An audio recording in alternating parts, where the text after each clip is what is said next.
ಕೊನೆ ಕ್ಷಣದ SLC ಪರೀಕ್ಷಾ ತಯಾರಿ ನಡೆಸುತ್ತಿರುವಂಥ ಎಲ್ಲ 10ನೇ ತರಗತಿ ವಿದ್ಯಾರ್ಥಿ ಮಿತ್ರರೇ, ಎಲ್ರಿಗೂ ನಮಸ್ಕಾರ. SLC ವಾರ್ಷಿಕ ಪರೀಕ್ಷೆ ಗಣಿತ ವಿಷಯದಲ್ಲಿ 1 ಅಂಕದ 16 ಪ್ರಶ್ನೆಗಳಿರ್ತವೆ. ಆ 16 ಕೂಡ ನೀವು ತಪ್ಪಿಲ್ಲದಂತೆ 16 ಅಂಕ ತಗೋಬೇಕಾದ್ರೆ ಅದಕ್ಕೆ ಹೆಲ್ಪ್ ಆಗಲಿ ಅನ್ನೋ ನಿಟ್ಟಿನಲ್ಲಿ ಎಲ್ಲ ಅಧ್ಯಾಯಗಳ ಮೇಲಿನ 1 ಅಂಕದ ಸಮಸ್ಯೆಗಳನ್ನು ಬಿಡಿಸ್ತಾ ಇದ್ವಿ. ಒಟ್ಟಾರೆ 65 1 ಅಂಕ ಸಮಸ್ಯೆಗಳನ್ನು ಬಿಡಿಸ್ತಾ ಇದ್ವಿ. 3ನೇ ಭಾಗಕ್ಕೆ ತಮಗೆಲ್ಲ ಹಾರ್ದಿಕ ಸ್ವಾಗತ. ಅಂದರೆ 1 ರಿಂದ 15 ಬಹು ಆಯ್ಕೆ ಪ್ರಶ್ನೆಗಳನ್ನ ಬಿಡಿಸಿದ್ವಿ. ನೆಕ್ಸ್ಟ್ 1 ರಿಂದ 16 1 ಅಂಕದ ಪ್ರಶ್ನೆ ಬಿಡಿಸಿದ್ವಿ. ನೆಕ್ಸ್ಟ್ ಅದರ ಕಂಟಿನ್ಯೂಡ್ ಪಾರ್ಟ್ 65 ಪ್ರಶ್ನೆಗಳಲ್ಲಿ 15 ಬಹು ಆಯ್ಕೆ ಪ್ರಶ್ನೆಗಳು, ಇನ್ನು 50 ನೇರ ಉತ್ತರ ಬರೆಯುವಂಥ ಪ್ರಶ್ನೆಗಳು. 17ನೇ ಪ್ರಶ್ನೆ ನೋಡಿ. ತ್ರಿಭುಜ ABC ಸಮರೂಪಿ ತ್ರಿಭುಜ PQR ಆಗಿದೆ. ತ್ರಿಭುಜ ABC ವಿಸ್ತೀರ್ಣ 64 ಚದರ ಸೆಂಟಿಮೀಟರ್, PQR ನ ವಿಸ್ತೀರ್ಣವು 100 ಚದರ ಸೆಂಟಿಮೀಟರ್ ಮತ್ತು AB = 8 ಸೆಂಟಿಮೀಟರ್ ಆದಾಗ PQ ನ ಉದ್ದವನ್ನು ಕಂಡುಹಿಡಿಯಿರಿ. ಭಾಳ ಸಿಂಪಲ್ ಇದೆ ಪ್ರಶ್ನೆ, ಭಾಳ ಸರಿ ಕೇಳಿದ್ದಾರೆ. ಇದು ಸಮರೂಪ ತ್ರಿಭುಜಗಳ ವಿಸ್ತೀರ್ಣ ಮೇಲಿನ ಪ್ರಮೇಯದ ಮೇಲಿನ ಲೆಕ್ಕ. ನಾವೊಂದು ಚಿತ್ರ ಹಾಕ್ಕೊಂಡ್ರೆ ಐಡಿಯಾ ಬರ್ತೈತಿ. ಇದು ಒಂದು ABC ತ್ರಿಭುಜ, ಮತ್ತೊಂದು PQR ತ್ರಿಭುಜ. ಎರಡು ತ್ರಿಭುಜಗಳು ಸಮರೂಪಿಗಳದ ಅಂತ ಹೇಳಿದಾರೆ. PQR ಯಾವ ಭಾವ ಕೊಟ್ಟಿದ್ದಾರೆ ಬರ್ಕೊಳ್ಳೋಣ. ಈಗ AB ಭಾವ ಕೊಟ್ಟಿದ್ದಾರೆ. AB ಭಾವ 8 ಸೆಂಟಿಮೀಟರ್ ಅಂತ ಕೊಟ್ಟಿದ್ದಾರೆ. ಇದು ವಿಸ್ತೀರ್ಣ ABC, ಇದು ವಿಸ್ತೀರ್ಣ 64 ಚದರ ಸೆಂಟಿಮೀಟರ್. PQR ವಿಸ್ತೀರ್ಣ 100 ಚದರ ಸೆಂಟಿಮೀಟರ್. AB ಕೊಟ್ಟಿದ್ದಾರೆ, PQ ಅಳತಿ ಕೇಳಿದ್ದಾರೆ. PQ question mark. ಎರಡು ಸಮರೂಪ ತ್ರಿಭುಜಗಳ ವಿಸ್ತೀರ್ಣಗಳ ಅನುಪಾತವು ಅವುಗಳ ಅನುರೂಪ ಭಾವಗಳ ವರ್ಗಗಳ ಅನುಪಾತದಲ್ಲಿ ಇರ್ತೈತಿ. ಅಂದರೆ ನಾವು ಈಗ ತ್ರಿಭುಜ PQR ವಿಸ್ತೀರ್ಣ ಅಪಾನ್ ತ್ರಿಭುಜ ABC ವಿಸ್ತೀರ್ಣ ಇವುಗಳ ಅನುಪಾತ ಏನಾಗಿರ್ತೈತಿ ಅಂದ್ರೆ ಇವುಗಳ ಅನುರೂಪ ಭಾವಗಳ ವರ್ಗಗಳ ಅನುಪಾತದಲ್ಲಿ ಇರ್ತೈತಿ. ಅಂದ್ರೆ PQRನಲ್ಲಿ PQ ಬಾಹು PQ², ABCಯಲ್ಲಿ AB ಬಾಹು AB². ಇದನ್ನು ನಾವು ಸರಿಪಡಿಸಿ ಬರೆಯೋದಾದ್ರೆ ಈ ಸ್ಕ್ವೇರ್ ತೆಗೆದ್ರೆ ಈ ಕಡೆ ಸ್ಕ್ವೇರ್ ರೂಟ್ ಅಂದ್ರೆ PQ² ಅಪಾನ್ AB² ಅಂದ್ರೆ PQ upon AB whole square ಅಂತ ಅರ್ಥ ಆಗ್ತೈತಿ. PQ upon AB whole square is equal to PQR ವಿಸ್ತೀರ್ಣ 100, ABC ವಿಸ್ತೀರ್ಣ 64. ಈ ಸ್ಕ್ವೇರ್ ತೆಗೆದ್ರೆ ಬಲವಾಗಿ ಸ್ಕ್ವೇರ್ ರೂಟ್ ಬರ್ತೈತಿ. ಅಂದ್ರೆ PQ ಅಪಾನ್ AB ಅಂದ್ರೆ ಅಳತಿ ಬರ್ಕೊಳ್ಳೋಣ. AB ಅಂದ್ರೆ ಎಷ್ಟು? 8. ಇದು ಸ್ಕ್ವೇರ್ ತೆಗೆದ್ರೆ ಸ್ಕ್ವೇರ್ ರೂಟ್ ಆಗುತ್ತೆ. 100 ಅಪಾನ್ 64, 100 ವರ್ಗಮೂಲ 10, 64 ವರ್ಗಮೂಲ 8. ಈ 8 ಎದ್ದೊಳಗೈತಿ, ಈ ಕಡೆ ಕಳಿಸಿದ್ರೆ ಅಂಶಕ್ಕೆ ಹೋಗುತ್ತೆ. ಇಲ್ಲಿ 8 ಆಗುತ್ತೆ. ಏನಾಯ್ತು ಇಲ್ಲಿದೆ 8 ಕ್ಯಾನ್ಸಲ್ ಆಯಿತು. PQ ಬೆಲೆ ಎಷ್ಟು? 10 ಸೆಂಟಿಮೀಟರ್. ಹಾಗೆ ಈ ಥರ ಚಿತ್ರ ತಗೊಂಡ್ರೆ ನಿಮಗೊಂದು ಕ್ಲಿಯರ್ ಐಡಿಯಾ ಬರ್ತೈತಿ. ಯಾವ ತ್ರಿಭುಜದ ವಿಸ್ತೀರ್ಣ ಜಾಸ್ತಿ ಕೊಟ್ಟಿರ್ತಾರೆ ಆ ತ್ರಿಭುಜ ಸ್ವಲ್ಪ ದೊಡ್ಡ ತಗೋಬೇಕು, ವಿಸ್ತೀರ್ಣ ಕಡಿಮೆ ಇರೋದು ಚಿಕ್ಕದು ತಗೋಬೇಕು. ಇದೇ ಸೂತ್ರ ಹಚ್ಕೊಂಡು ನೀವು ಕೆಲವೊಮ್ಮೆ ವಿಸ್ತೀರ್ಣ ಕೊಟ್ಟು ಬಾಹು ಕೇಳ್ತಾರೆ, 2 ಬಾಹು ಕೊಟ್ಟು ಒಂದು ವಿಸ್ತೀರ್ಣ ಕೊಟ್ಟು ಇನ್ನೊಂದು ವಿಸ್ತೀರ್ಣ ಕೇಳ್ತಾರೆ. ಈ ಥರ ಇದರ ಬೇಸ್ ಮೇಲೆ ಇರ್ತವೆ ಪ್ರಶ್ನೆ. 18ನೇ ಪ್ರಶ್ನೆ. 2x² - 4x + 3 = 0 ಈ ವರ್ಗ ಸಮೀಕರಣದ ಶೋಧಕವನ್ನು ಕಂಡುಹಿಡಿಯಿರಿ. ಇದನ್ನು ನಾವು ವರ್ಗ ಸಮೀಕರಣ ಆದರ್ಶ ರೂಪಕ್ಕೆ ಹೋಲಿಸಿ ನೋಡಿದಾಗ A ಬೆಲೆ ಎಷ್ಟಾಗತ್ತೆ ಅಂದ್ರೆ x² ದಶಗುಣಕ 2 ಐತಿ, B ಬೆಲೆ ಎಷ್ಟಾಗ್ತೈತೆ ಅಂದ್ರೆ x ದಶಗುಣಕ -4, C ಬೆಲೆ 3 ಐತಿ. ಶೋಧಕ ಕಂಡುಹಿಡಿಯಿರಿ ಅಂತ ಹೇಳಿದಾರೆ. ಶೋಧಕ ಕಂಡುಹಿಡಿಯೋ ಸೂತ್ರ B² - 4AC. This implies B ಅಂದ್ರೆ -4, -4 ಹೋಲ್ ಸ್ಕ್ವೇರ್ -4 ಇಂಟು A ಅಂದ್ರೆ 2, C ಅಂದ್ರೆ 3. ಇದನ್ನು ಸುಲಭೀಕರಿಸೋಣ. ಈಗ -4 2 ಸರಿ ಇಟ್ಕೊಂಡಿಸಿರ +16, ಇದು ಮೈನಸ್ ಇಂಟು ಪ್ಲಸ್ ಮೈನಸ್ 4 - 8, 8 3 24. ಒಂದು ಪ್ಲಸ್ ಒಂದು ಮೈನಸ್ ಐತಿ, ಕಳಿಬೇಕು. 24 16 ಕಳೆದ್ರೆ 8 ಬರ್ತೈತಿ. ದೊಡ್ಡ ಸಂಖ್ಯೆ ಚಿಹ್ನೆ -8. ಶೋಧಕದ ಬೆಲೆ ಎಷ್ಟಂದ್ರೆ -8. 19ನೇ ಪ್ರಶ್ನೆ ನೋಡ್ರಿ. 6 ಮತ್ತು 3 ನಿರ್ದೇಶಾಂಕ ಹೊಂದಿರೋ ಬಿಂದು ಮತ್ತು 4 ಮತ್ತು 7 ನಿರ್ದೇಶಾಂಕ ಹೊಂದಿರೋ ಬಿಂದು, ಈ ಎರಡೂ ಬಿಂದುಗಳನ್ನು ಸೇರಿಸುವ ರೇಖಾಖಂಡದ ಮಧ್ಯಬಿಂದು ನಿರ್ದೇಶಾಂಕ ಕಂಡುಹಿಡಿಯಿರಿ ಅಂತ ಹೇಳಿದ್ದಾರೆ. ಮಧ್ಯಬಿಂದು ನಿರ್ದೇಶಾಂಕ ಕಂಡುಹಿಡಿಯೋ ಸೂತ್ರ x2 + x1 upon 2, y2 + y1 upon 2. ಈ ಸೂತ್ರದಲ್ಲಿ ಇದನ್ನು ನಾವು x1 y1, ಇದನ್ನು x2 y2 ಅಂತೇಳಿ ತಗೊಳ್ಳೋಣ. x2 ಅಂದರೆ ಎಷ್ಟು? 4 ಪ್ಲಸ್ x1 ಅಂದ್ರೆ 6 upon 2, y2 7, y1 3 upon 2. ಸುಲಭೀಕರಿಸಿದ್ರೆ ಎಷ್ಟಾಯ್ತದೆ? 4 6 10, 10 upon 2 ಅಂದ್ರೆ 5, 7 3 10, 10 ಅಪಾನ್ 2 ಅಂದ್ರೆ 5.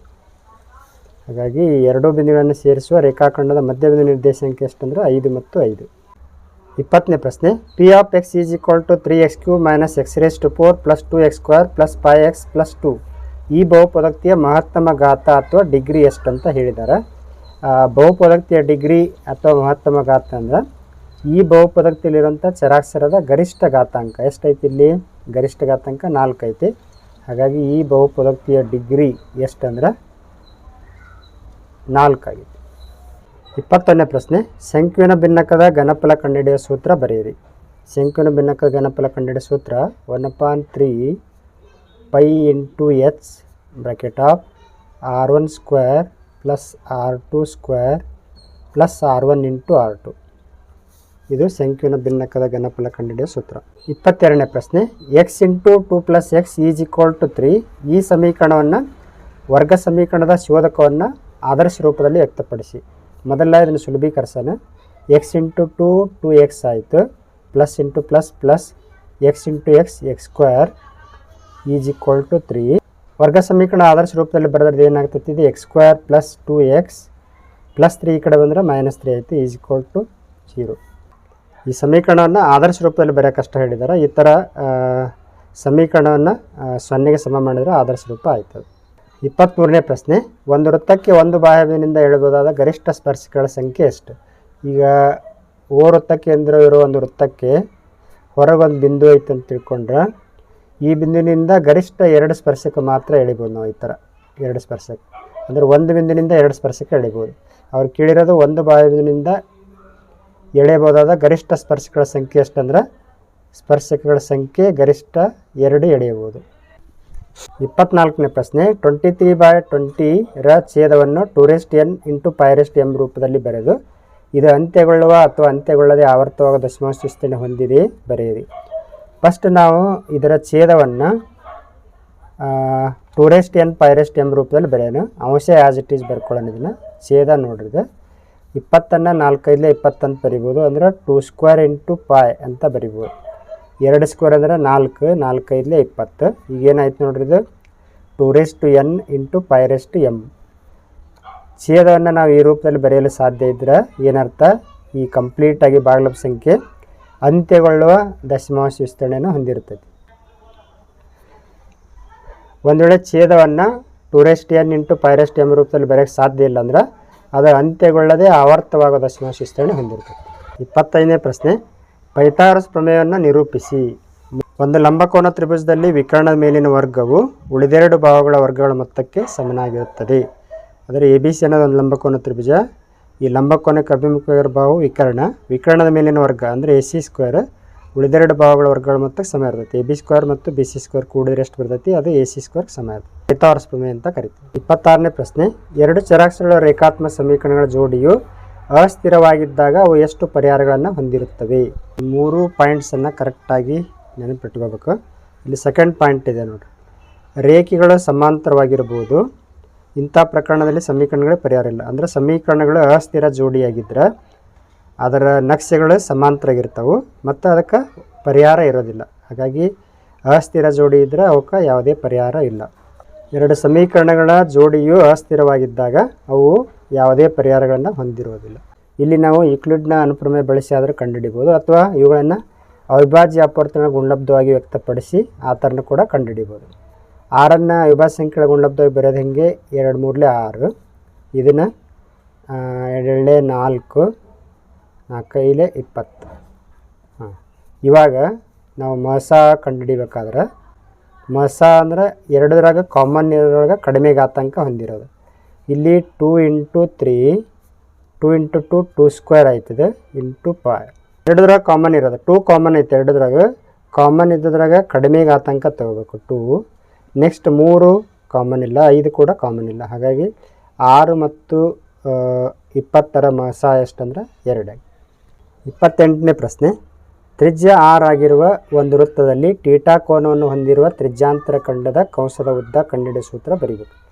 ಇಲ್ಲಿ 2 ಸೂತ್ರಗಳು ಬರ್ತಾವೆ, ತ್ರಿಜ್ಯಾಂತರ ಖಂಡದ ವಿಸ್ತೀರ್ಣ ಮತ್ತು ಕಂಸದ ಉದ್ದ. ಇಲ್ಲಿ ಸ್ಪಷ್ಟವಾಗಿ ಪ್ರಶ್ನೆಯನ್ನು ಓದಿ ಏನನ್ನು ಕೇಳಿದರೆ ಅದಕ್ಕೆ ಸೂಕ್ತವಾದಂಥ ಸೂತ್ರನ ಬರೀಬೇಕು. ಇಲ್ಲಿ ಕಂಸದ ಉದ್ದ ಕೇಳಿದ್ದಾರೆ, ಹಾಗಾಗಿ ತ್ರಿಜ್ಯಾಂತರ ಖಂಡದ ಕಂಸದ ಉದ್ದ theta upon 360 degree into 2πr. Just ನೀವು 2πr ಬರೋ ಬದಲು πr ಸ್ಕ್ವೇರ್ ಬರೆದ್ರೆ ಕಂಪ್ಲೀಟಾಗಿ ತಪ್ಪಾಗ್ತೈತೆ. ಅದಕ್ಕೆ ಕಂಸದ ಉದ್ದ ಕೇಳಿದ್ರೆ ಥೀಟಾ ಅಪಾನ್ 360 ಇಂಟು 2πr, ವಿಸ್ತೀರ್ಣ ಕೇಳಿದ್ರೆ theta upon 360 into πr square ಬರೀಬೇಕು. 29ನೇ ಪ್ರಶ್ನೆ, 120 ಅವಿಭಾಜ್ಯ ಅಪವರ್ತನ ಗುಣಲಬ್ಧವಾಗಿ ಬರೆಯಿರಿ. ನಾವು ಫಸ್ಟ್ ಏನು ಮಾಡೋಕ್ಕಂದ್ರೆ 120 ಅವಿಭಾಜ್ಯ ಸಂಖ್ಯೆಯಿಂದ ಭಾಗಿಸ್ತಾ ಹೋಗೋಣ. 2 60 120, 2 30 60, 2 15 30 ಮತ್ತು 3 5 15, 5 ಒಂದೇ. ಏನಾಯ್ತು ಇವಾಗಿದೆ 120 ನಾವು ಅವಿಭಾಜ್ಯ ಅಪವರ್ತನ ಗುಣಲಬ್ಧವಾಗಿ ಬರೆದ್ರೆ 2 ಇಂಟು 2 ಇಂಟು 2 ಅಂದ್ರೆ 2 ಕ್ಯೂಬ್ ಆಯ್ತಿದೆ ಇಂಟು 3 ಇಂಟು 5.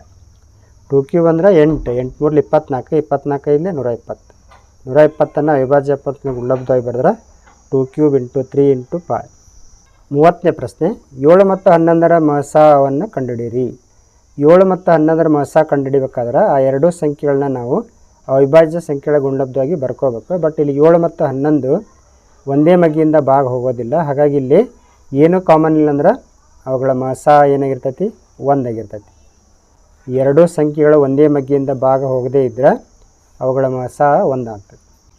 7 ಮತ್ತು 11ರ ಮಹಸ 1 ಆಗಿದೆ. 31ನೇ ಪ್ರಶ್ನೆ, ವೃತ್ತ ಸ್ಪರ್ಶಕವನ್ನು ವ್ಯಾಖ್ಯಾನಿಸಿ. ಭಾಳ ಸಿಂಪಲ್ ಐತಿ. ವೃತ್ತವನ್ನು ಒಂದೇ ಒಂದು ಬಿಂದುವಿನಲ್ಲಿ ಛೇದಿಸುವ ರೇಖೆಯನ್ನು ವೃತ್ತ ಸ್ಪರ್ಶಕ ಎನ್ನುವರು. ವೃತ್ತವನ್ನು ಒಂದೇ ಒಂದು ಬಿಂದುವಿನಲ್ಲಿ ಛೇದಿಸುವ ರೇಖೆಯನ್ನು ವೃತ್ತ ಸ್ಪರ್ಶಕ ಅಂತ ಕರಿತೀವಿ. ಅದನ್ನೇ ವೃತ್ತ ಛೇದಕ ಕೇಳಿದರೆ ವೃತ್ತವನ್ನು 2 ಸ್ಪಷ್ಟ ಬಿಂದುಗಳಲ್ಲಿ ಛೇದಿಸುವ ರೇಖೆಯನ್ನು ವೃತ್ತ ಛೇದಕ ಅಂತ ಕರೀತಾರೆ. 32ನೇ ಪ್ರಶ್ನೆ, ಇದು ಭಾಳ ಸರಿ ರಿಪೀಟ್ ಆಗಿದೆ. 10, x, 18 ಇವು ಸಮಾಂತರ ಶ್ರೇಣಿಯಲ್ಲಿದ್ದರೆ ಎಕ್ಸ್ನ ಬೆಲೆ ಎಷ್ಟು? ಇಲ್ಲಿ ನಾವು ಎಕ್ಸ್ ಬೆಲೆ ಕಂಡುಹಿಡಿಬೇಕಾದ್ರೆ ಸಮಾಂತರ ಶ್ರೇಣಿಯ ಸಾಮಾನ್ಯ ವ್ಯತ್ಯಾಸ ಬಳಸಿ ಕಂಡುಹಿಡಿಬೋದು ನಾವು. a2 ಮೈನಸ್ a1 ಅಂದ್ರೆ x ಮೈನಸ್ 10, a3 ಮೈನಸ್ a2ಗೆ ಸಮ ಇರ್ತೈತಿ. ಅಂದರೆ 18 ಮೈನಸ್ ಎಕ್ಸ್ಗೆ ಸಮ ಇರ್ತೈತಿ. ಎಕ್ಸ್ ಇಲ್ಲೇ ಇರಲಿದೆ, ಮೈನಸ್ ಎಕ್ಸ್ ಈ ಕಡೆ ತೊಗೊಂಬಂದ್ರೆ ಪ್ಲಸ್ ಎಕ್ಸ್ ಆಯಿತು. ಬಲಭಾಗದಲ್ಲಿ 18 ಐತಿ, ಮೈನಸ್ 10 ಬಲಗಡೆ ಕಳಿಸಿದ್ರೆ ಪ್ಲಸ್ 10, ಎಕ್ಸ್ 2x ಆಯಿತು. 18 10 28, ಎಕ್ಸ್ ಜೊತೆ 2 ಗುಣಿಸ್ತೈತಿ, ಈ ಕಡೆ ಕಳಿಸಿದ್ರೆ ಭಾಗಿಸ್ತೈತಿ. 28ಕ್ಕೆ 2ರಿಂದ ಭಾಗಿಸಿದ್ರೆ 14 ಬರ್ತೈತಿ. ಹಾಗಾಗಿ ಎಕ್ಸ್ ಬೆಲೆ ಎಷ್ಟು ಅಂದರೆ 14. 33ನೇ ಪ್ರಶ್ನೆ, ತ್ರಿಭುಜ ABC ಸಮರೂಪಿ ತ್ರಿಭುಜ DEF ಆದರೆ ತ್ರಿಭುಜ ABC ಮತ್ತು ತ್ರಿಭುಜ DEFಗಳ ವಿಸ್ತೀರ್ಣಗಳು ಕ್ರಮವಾಗಿ 121 ಚದರ ಸೆಂಟಿಮೀಟರ್ ಮತ್ತು 49 ಚದರ ಸೆಂಟಿಮೀಟರ್ ಆಗಿದೆ. ಅವುಗಳ ಅನುರೂಪ ಬಾಹುಗಳಾದ BC ಮತ್ತು EFಗಳ ಅನುಪಾತ ಎಷ್ಟು? ಇದು ಸಮರೂಪ ತ್ರಿಭುಜಗಳ ವಿಸ್ತೀರ್ಣಗಳ ಅನುಪಾತ ಅಂದ್ರೆ ತ್ರಿಭುಜ ABC ವಿಸ್ತೀರ್ಣ ಅಪಾನ್ ತ್ರಿಭುಜ DEF ವಿಸ್ತೀರ್ಣ, ಅವುಗಳ ಅನುಪಾತ ಅವುಗಳ ಅನುರೂಪ ಬಾಹುಗಳ ವರ್ಗಗಳ ಅನುಪಾತದಲ್ಲಿ ಇರ್ತದೆ. ಅಂದರೆ BC upon EF whole square ರೂಪದಾಗ ಇರ್ತೈತೆ. ಈಗ ನಾವು ಕಂಡುಹಿಡಿಯಬೇಕಾಗಿರೋದೇನು, BC ಮತ್ತು EF ಅನುಪಾತ ಕೇಳಿದ್ದಾರೆ. ABC ವಿಸ್ತೀರ್ಣ ಎಷ್ಟು 121 ಅಂದ್ರೆ BC upon EF whole square is equal to ABC ವಿಸ್ತೀರ್ಣ 121, DEF ವಿಸ್ತೀರ್ಣ 49. ಈ ಸ್ಕ್ವೇರ್ ತೆಗೆದ್ರೆ ಏನಾಕೈತೆ ಅಂದ್ರೆ ಬಲಭಾಗ ಸ್ಕ್ವೇರ್ ರೂಟ್ ಬರ್ತೈತಿ. ಅಂದ್ರೆ 121 ವರ್ಗಮೂಲ 11, 49 ವರ್ಗಮೂಲ 7.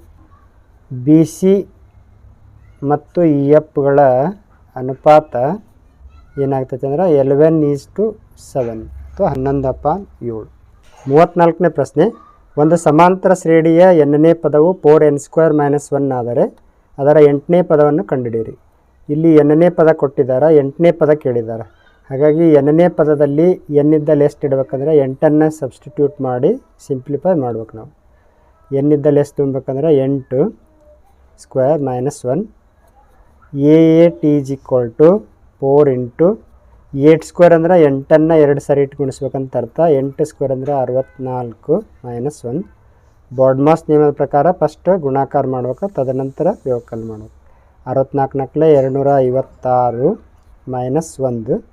256 ಒಳಗೆ 1ಅನ್ನು ಮೈನಸ್ ಮಾಡಿದ್ರೆ ಎಷ್ಟು 255.